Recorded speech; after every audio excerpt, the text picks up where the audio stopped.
art up here, if that's okay. I should have yelled next victim. But, first, tell us your name. Komikka Patton. And how long has your residency been here at Guttenberg?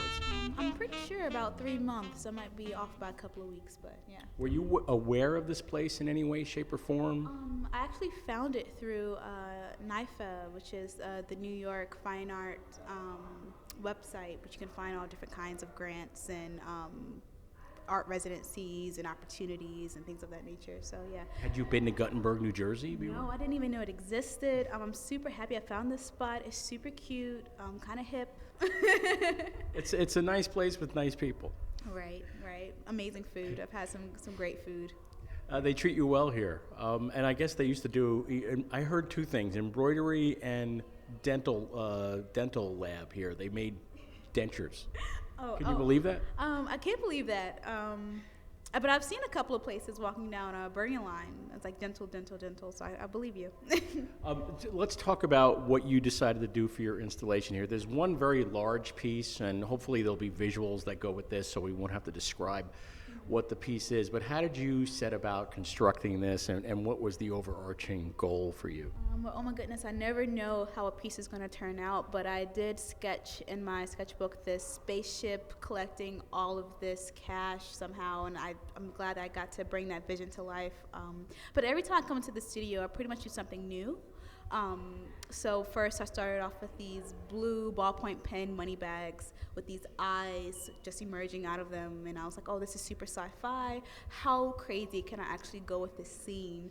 And then from there it just kind of emerged these figures with these African masks and like this spaceship that's actually space itself, and I just kind of take it one day at a time. Whatever comes to mind when I walk into the studio was what I make. It seems like you drew some inspiration from this place here, because the flying saucers and the spaceships are a big theme here because one supposedly landed in Braddock Park. So did the space affect this artwork? Maybe subconsciously, but I call myself an Afrofuturist, so I'm constantly in the future, so I'm constantly drawing spaceships or things of that nature, but I'm just happy that I was surrounded by that here, and it kind of like was able to infiltrate slowly, but I think that's something I've always been interested in. I want to drill down on Afrofuturist for a minute, because I consider myself a futurist too. I'm always talking about what the future of work is going to be, for instance, and so what part of the future interests you the most? I mean, what aspect of the future? Is it culturally? Is it society? Is it politically? Is it employment? What aspect of the future interests you? I think a little bit of all of it, but I think I drive, or I guess I get my inspiration from the possibility that Black people do exist in the future. I think you see movies such as Star Wars or Back to the Future, things of that nature. You don't really have Black people very present. So my goal is to always make that very present in my future, and maybe even to the extent that I kind of have Black people only exist in the future without the existence of whiteness, if that makes any sense. Well, would that be through the elimination of whiteness, or through the hopefully we all interbreed to the point where there's no such thing as whiteness anymore? I'll play with a little bit of both. In the past, I've created comics in which I've exterminated certain colors. In other aspects, I've created pieces in which there's this like utopia. But I think my work like converges at this utopia / dystopia. You don't really know what you're getting. It depends on how you take it. Okay, yeah. These are drawings. They appear to be. You want to talk about the drawings for a minute? Yeah. So I guess this series did emerge from Guttenberg. I'm in a space in which I always create from trauma and healing trauma through collage, printmaking, things of that sort of nature. So I was kind of trying to break this mold that I've put myself in, which is creating work from trauma. So this is something a little bit more positive. I put myself in these headdresses coming from societies and cultures that have women be in this role of importance or something of that nature. So I don't know. What else would you ask me more questions? I'm trying to think of more questions. So race is definitely a component of your work, and has it been for a long time, or is it something you've come to later?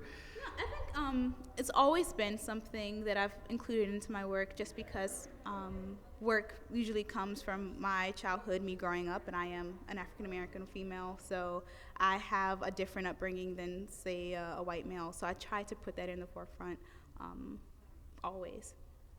I appreciate you talking to us for just a bit about the work. And I wanted to also ask about this place in particular. So now that you've discovered it, any thoughts, feelings you'd like to share about Guttenberg Arts? Oh, I love Guttenberg Arts. Super nice, super friendly. The space was always warm and welcoming. They always provided you with snacks if you didn't have anything to eat, which is great, especially living in New York City. Sometimes it's hard to find people who are so open and so willingly to open their doors to you and inspire you. And there are some amazing printmakers here who work here, so it's nice to always bounce off ideas. What do you think about this? What do you think about this lighting? What do you think about this color? And they're always willing to give some advice on that. Well, Bruno also pointed out there's more elbow room here than in other studios he's worked in. Would you find that to be the case too? You're not on top of everybody else? Well, you have a key, so so you're able to come in whenever you demo, please. I have a key myself. I forgot to ask you a question, which I've asked now Bruno and Mary, and it's about your family and how supportive they were of your art. And when you figured out you wanted to be an artist, did you come from that kind of background, or did your family want you to go and get a quote-unquote real job? How do they feel about your art now? My family is super supportive. So I'm actually the first person to graduate from college, and then also, of course, go get my master's. And so they were just like, yo, you are on the right track. Just keep doing it. If art is getting you out of Charlotte, North Carolina, and putting you on, if it got you into New York City, then, keep going. We support you all the way, so super supportive family. And I also come from a family of crafters, so super hands-on, always building, always sketching something, writing something, so, it's in the blood. That's interesting because my wife, the art teacher, says that, hand skills are in decline. Kids freak out when you have to give them something to do with their hands. Do you find that to be the case as well? Yeah.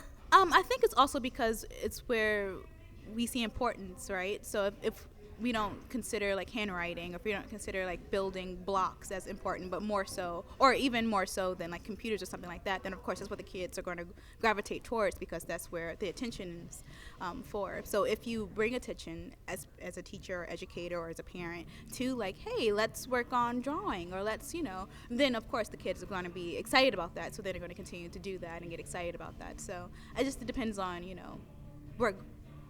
where you direct your kids or attentions to. Well, the last I heard is that they're going to replace the library at her school with a robotics lab, and I said, so they're going to teach kids to build the robots that will replace them eventually. That sounds like a Matrix. That doesn't work out too good. It never works out too good. Well, thanks for answering that last question. Yeah, I appreciate it. Now I can drink more water. Have a good night.